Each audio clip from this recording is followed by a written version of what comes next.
Bonjour les amis, votre frère Lambert Lakis. Nous allons parler du leadership aujourd'hui. Le leadership, c'est l'influence. Rien de plus, rien de moins. Je reprends. Le leadership, c'est l'influence.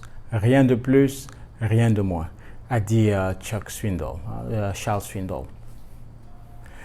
Quand vous regardez la définition du mot influence, l'une des définitions, je dirais, là j'ai regardé dans un dictionnaire que j'aime beaucoup, le Merriam-Webster, ça dit ceci, c'est l'acte ou la capacité de produire un effet sur quelqu'un, bien sûr, sans exercer de la force ou la pression ou le commandement, l'autorité.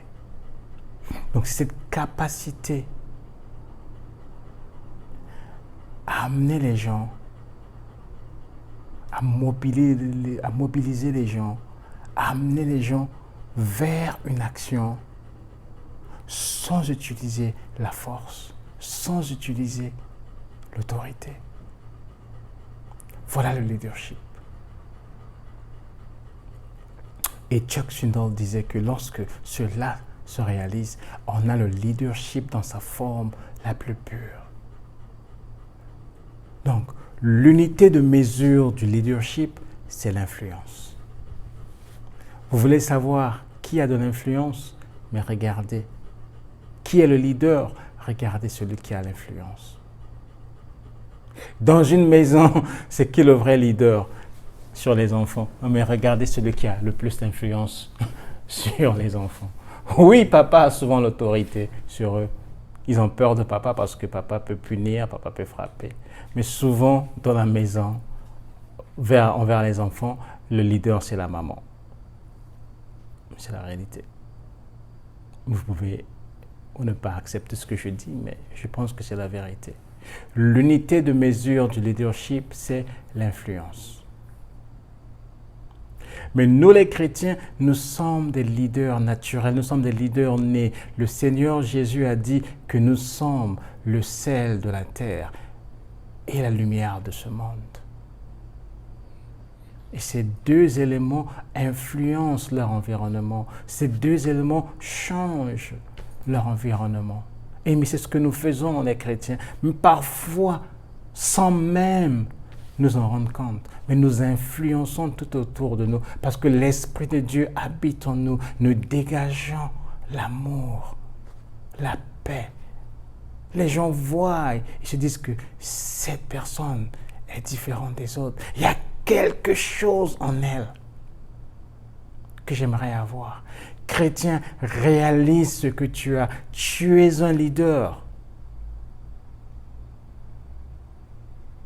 Alors ne te laisse pas décourager par ce que les gens disent de toi. Oh, voilà, tu ne vas jamais réussir. Oh, toi, non. Tu es un leader. Automatiquement, tu influences. La question que je te pose aujourd'hui, qui a de l'influence sur toi? Pensez à nos enseignants depuis l'école maternelle, depuis l'école primaire, le lycée. Quelle est la star qui a une influence sur toi? Quel genre d'influence ces gens ont sur toi?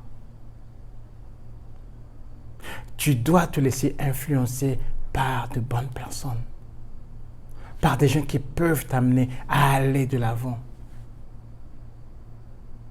Choisis bien les gens avec lesquels tu te tiens. Choisis bien les gens que tu trouves, que tu aimerais prendre pour modèle.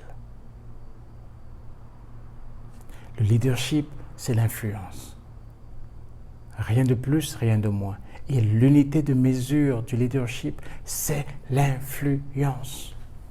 Et le dernier point que je vais aborder sur ce sujet, c'est que la portée de ton leadership, l'étendue de ton leadership ne sera jamais connue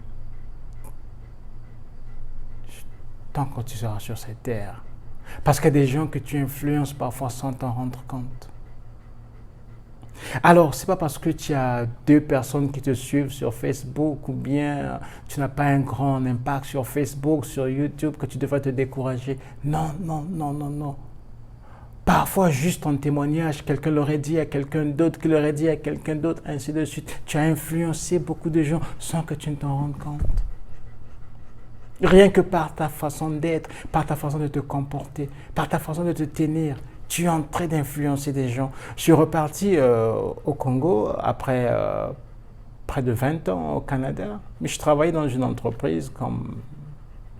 Voilà, j'étais un employé dans une entreprise, j'étais un gestionnaire, je travaillais, j'étais accueillant, j'aimais, je parlais avec tout le monde. Mais j'entendais parfois des gens dire que tiens, ce monsieur a fait plus de 19 ans au Canada, il est humble comme ça.